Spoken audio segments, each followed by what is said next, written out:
The Style Project with high fashion on the red carpet, the runways and on the streets. We shall also fix fashion disasters in our midst, but not before they go through our panel of critiques. Sylvia Wuri, fashion guru and owner of Sylvia Wuri, an African woman. Solomon Tazebone, stylist and fashion editor of African Woman.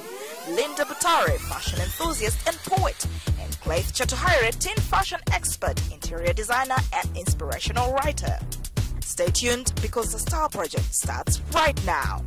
Who says plus size men or ladies cannot rock trends or they cannot be sexy? It doesn't matter. Here at the Style Project, I'm here to educate you. We're here to tell you that you can look as beautiful as you want, no matter what size you are. Linda here is a plus size lady. Let's just hear it directly from her. What she says, how she felt about a plus size, personally as herself, and then she can take us through the style. Fashion is not about who you are, what you think you look at. It's about loving yourself. At least that's how I take it. And I don't like stereotyping situations where people are like, oh, you're plus size, you can't wear this, you can't do that. And I think I've done very well for myself. And I'm also here to advise many plus size ladies out there that you can rock whatever look you want. Just love yourself and believe in yourself.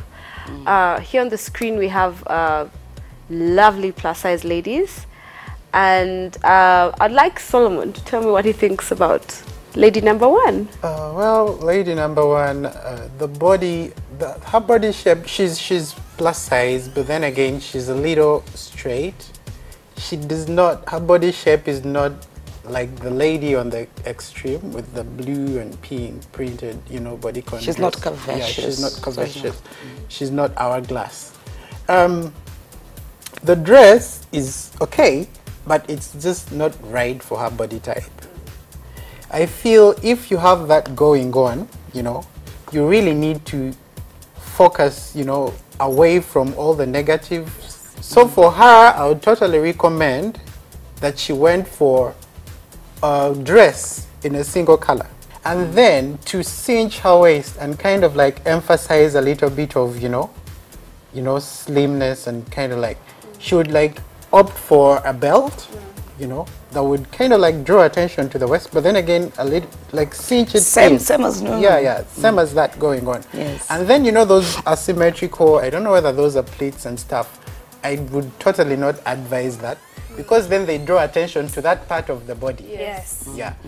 I totally agree, especially I always tell ladies when they come shopping at the store, if you're a plus size, try and wear a belt. There is a way a belt actually kind of sucks in a bit, and then it actually makes you feel good about yourself, because now you all of a sudden have a smaller waist. You even stand upright and sit upright. Yeah. Yes. Sylvie, what do you think about the lady in the red dress? Well, I think her dress is very nice. It's very, very sexy. She has a very number 8 kind of body with a small waist but large hips, and that is, I tend to see quite a lot of that. A lot of my clients kind of have that kind of body, and what I always say to them is keep all the attention away from your hips, because everybody's now looking at your hips. With this very dress, what happens, like, it's got the zips, so the zips are kind of shaping her and making her look smaller. Take an example, if you took away those zips, that would just be a big orange shape. So these zips are very nice and sexy, and she can actually pull the zip a little bit lower there, just to her breast, so if she's feeling sexy and she's going out later, she can even pull the zip from the bottom and basically create a slit. So it's an outfit, if it was in a little darker color, that you can wear from work to evening. I was very impressed with the black and white dress, because like I said, I don't like stereotyping, And they're always saying plus size girls can't wear, you know, vertical or horizontal stripe dresses and all those rules. I like the fact that she's a plus size, but she didn't have an hourglass figure. Yeah. But the dress creates that illusion, you know, at the waist. Yeah. She didn't follow the whole don't wear horizontal stripes, you know. So, and then, but on the side, it's vertical. So and I like the fact that it did that. It created like, an illusion of like that, of a smaller waist. And I would recommend that for many girls out there. If you want to, apart from the belt, there's so many dresses like this out there. Sometimes it's like pink and then it's black on the side. It gives us that whole illusion that you have a, you know, lovely waist. So I personally like this, and a mere fact that it's, I don't believe in stereotyping. And Clay, what do you think about girl number 4? I like the fact that she stayed away from accessories, because this is already a very busy dress. It has so many colors going on. But I do not like the fact that she let her hair down, because that actually makes the head bigger. And the patterns also make you appear bigger. Though what I would have done in her case, I would have, you know, added on one theme color blazer, like maybe a blue, any of those colors in there to make her look a bit smaller up and make her wide down. And then as well, I would change the shoes, because as you see, that is her same, it's a nude color, it's the same color with her legs, yes. So it makes her look big up and then small down. But if she wore a color like black, we would see the black making her feet look slimmer, and then we'd see her legs look bigger. No, I totally agree. Totally agree. And finally, this lovely lady in the blue dress with the peach flowers. I like the look. It's very hip. It's very funky. I like the leather jacket. I love the shoes. But most importantly, it goes back to what I was saying about having a darker color on the sides. Already she has a lovely hourglass figure, but this dress actually makes her look way slimmer than she actually is, I guess. So ladies, such a cool trick. Please always go out for dresses that are dark on the side, and like Clive said, don't do many bold colors. The one thing I would like to add into this is, you know, a lot of this fabric for the two ladies, the fabric is the stretchy fabrics. Yes. Always remember to wear pairs of Spanx inside. They hold. I see ladies at functions and she's walking on her bum is going like boom, and it's all going up and down. It doesn't have to, and you can see all the holes and stuff and all the details, and you can actually see the cellulite through the dress. That is wrong. Try and just, you know, buy yourself a pair of Spanx. Wear those inside. It holds you in. It's actually, some of them can actually give you 2 sizes down. Well, next is our makeover.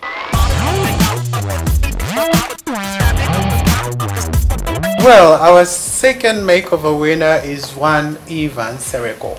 So she's very comfortable with dresses and skirts, and you know, she's a very played, you know, safe kind of girl.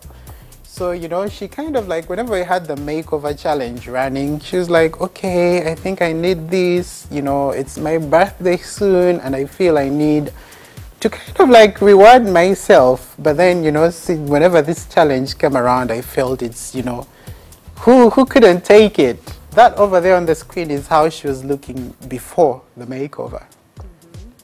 Yeah. What do you think? What would you do with her? I mean, there's a lot that you could do. Share with us. I think for her, it's what she's looking for, something challenging, something different, yeah? I'll give her like leather pants, I'd give her like spikes. I mean, I'll just like gothic hair or something, you know? Something like she just like have a photo shoot and go home and say, okay, I'll never do that again. If she loves pants, I would give her pants. And I agree with her, I would give her leather, because your parents would be like, oh my God, what is that you wear? Remember, I would be like, echo nichi, you know? But you would give her those leather pants, but in a decent way that her parents are still not going to judge her. I would still get Nunu's pants, whatever. I don't know how big or how small she's thinking in her head, but I'll give her like the joggers. They are not so tight, they are not loose, but they're still leather. Then her hair, shove it on the side. No, I wouldn't shove it. I wouldn't want to make her parents run mad. I would definitely give her one of those big hairs. So that she can be able to wear any kind of earrings, even if she wanted to wear like mine, or if she wanted to do studs, because now she has on the vest and the big hair going on and the blazer. Her parents would still say, come in. Right now, she's trying to find her identity. So what I would give her a little sexy black dress, because she would feel like a little, you know, a little young lady. I'd give her a high heel, a long hair. I want her to feel so beautiful so that she can get out of that shell and she take out all her beauty. And I think that would be like a little black dress, nice jewelry and a nice heel. She can start to get her confidence when she gets out with her friends, when she goes to a prom. She's already just like, oh, look, you know, I can look good and sexy, yeah.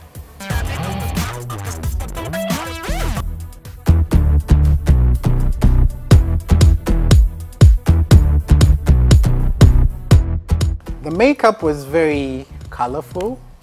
Well, because she's someone who's probably, I don't think she even ever wore any makeup apart from, you know, the basics. Oh, put on some lip gloss. And that's just about it. So I wanted to kind of like experiment. So we, you know, tried out a couple of options, and that's what we eventually, you know, kind of like singled out on in the end. And then the outfit. Well, I think this look is very mature. Very mature for her. She's it's still very elegant. I think it's something that I would give her, you know, a few years from now. Yeah. Oh wow, I like this. I think it's very playful. I am in love with print. So and I like the fact that she looks very girly. I love the collar necklace. It's so awesome. Those shoes are banging. And that kind of goes for what I was saying, you know, something I'd put her in. There's no way I can imagine her wearing such shoes. So, and I like that she posed very confidently, like, look at me. She looks young, playful, funky. She can go out with her friends. This is a look she can keep, really. She has no excuse why I really hope she picked out this outfit. She looks really, really nice. That's my favorite look ever. Like ever. First of all, I love the shoes. White is a kind of color that can go with everything. And when it comes to your feet, it's a good color because it actually makes you appear cleaner than you really are. Even white nail polish. Like you can always get away with it. Somebody be like, oh my God, that person must be really clean. The jeans, you can get jeans anywhere, but those are not ordinary jeans. That is actually good denim. That is, you know, sort of like tie and dye, but then it's not, and then it's high waist. Acid wash. Acid wash. I love. Look at the belt. Is that leather? Yeah, it was a leather belt with a little gold detail. Yes, it's leather, but I'm saying, oh my God, is that leather? Like she looks like $1 million pounds right there. She's a very conservative girl. Look at that top. Suits her exactly right. If you see her from far, you'd probably think, okay, oh my God, is that like a corset? It's so cute. Wow, the hair goes just perfectly. She's posing so nice. I don't think her mom would see her and say, go back home. She looks lovely. No, she looks beautiful. Yeah, and Solomon took my idea of the shoes. Thank you. And we will now take a break. When we come back, we'll have all the designers that showcased at the Kampala Fashion Week.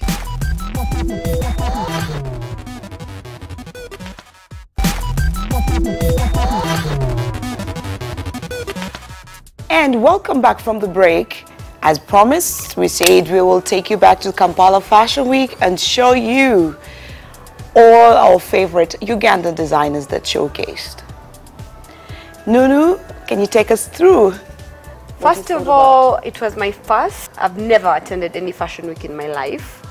And I've just watched it on TV, on Fashion TV, on the Style Network.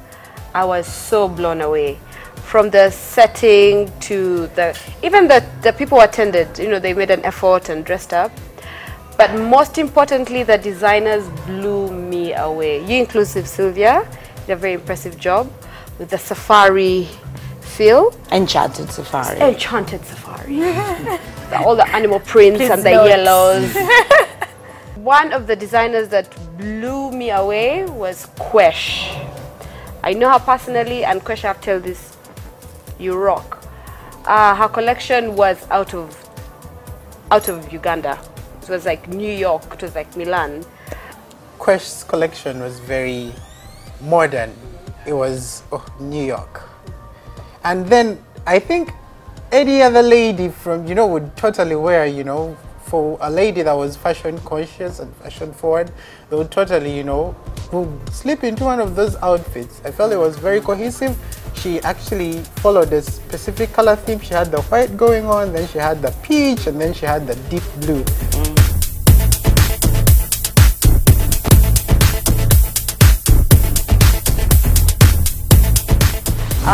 I love Gloria Wavamno. She's standard. That one, she's she's amazing. She's I think she did the oversized coat. Yes. That actually Nicki Minaj.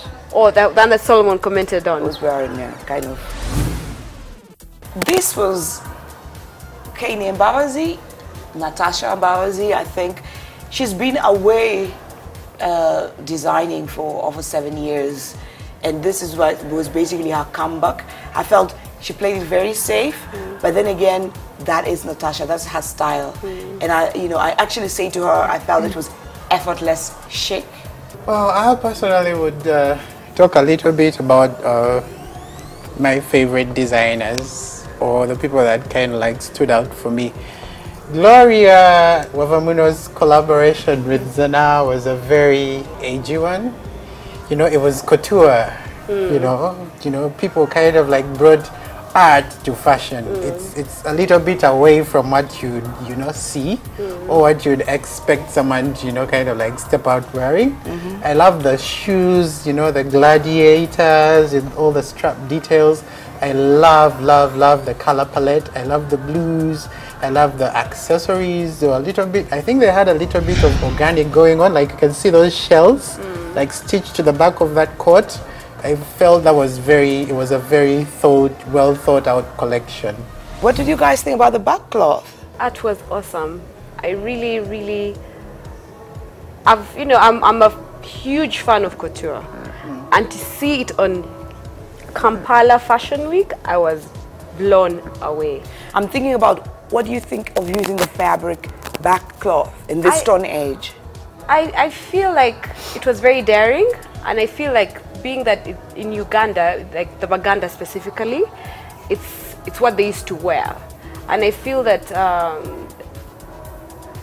Hendo, right, yeah, was the name of the Hendo, designer. yes. She lives in the UK, and I feel like she wanted to bring. She's Ugandan but lives in the UK. She wanted to bring part of The her culture, her background, with her, and say, guys, yes, I live in the UK, I'm so British, but I appreciate where I'm from. And I didn't expect it. I really was very impressed with the back cloth. I like the fact that it was not brown. When you think of back cloth, you're thinking brown, right? Yeah. Like look at that, that's green. Yes. And there was mustard, and there was, oh my gosh, all kinds of colors. I was really impressed by. What do you think about the kitenge and the designers that were showcasing the outfits that I had? I personally feel, kitenge it's a fad, like right about now. It was so expected. I mean, I went to Kampala Fashion Week very well knowing, there's going to be 1 or 2 designers who will have kitenge pieces going on. I mean, surprise us, do something that we do not expect, I don't know what collection that was, but please, next time we step out, think beyond, you can still bring out an African theme, but not necessarily have it executed in kitenge. I feel it's so literal and it's so safe. It actually, you're not challenging yourself as a designer whenever you choose to use. No, yeah, I was asked that when I had an interview in London at the London Fashion Week, and I was asked what I thought about the kitenge, the African print, and I think a lot of designers are hiding behind the kitenge, because I'm a designer. All I have to do is just get a kitenge, and then that's my collection. I've not shown a kitenge on any runway, hardly. The last time we showed a kitenge was at was in 2012. Yeah, Of late, yes, it's really trending, everybody, but it's not your creativity. People are hiding behind it quite a lot. Oh, Martha Jabo is one of, you know, the contemporary designers who kind of like stands out for me. She actually does men's and women's wear, and she does it really well. You know, I love her attention to detail. She's a kind of person who doesn't really go for simplicity.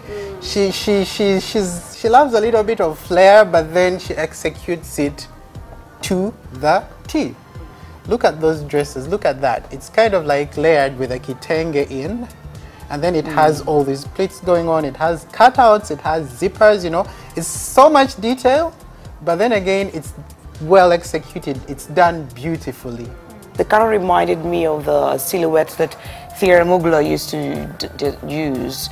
Those, you know, the very detailed with a very thick waistline and very big chunky shoulders and the cuts, the hot pants, the chains, the sequins, everything. She was Clay's favorite, so I don't know why she's not saying it. Clay? Because I was just blown away, you guys. I still can't believe this is Ugandan work. I'm like, oh my God, oh my God, oh my God, oh my God. Yes, I must say, that's all we had time for. But please, go to our Facebook page, NTV Style Project, like our Sylvia Worry page, like our African Woman page on Facebook, Twitter, Instagram. There, you can be able to win a makeover. And if you know anybody that you feel needs a makeover, please go on www.africanwomanmagazine.net. Well, moving on. Make sure we don't get you off guard. Please make a date with us next week. Same time, same place. Goodbye.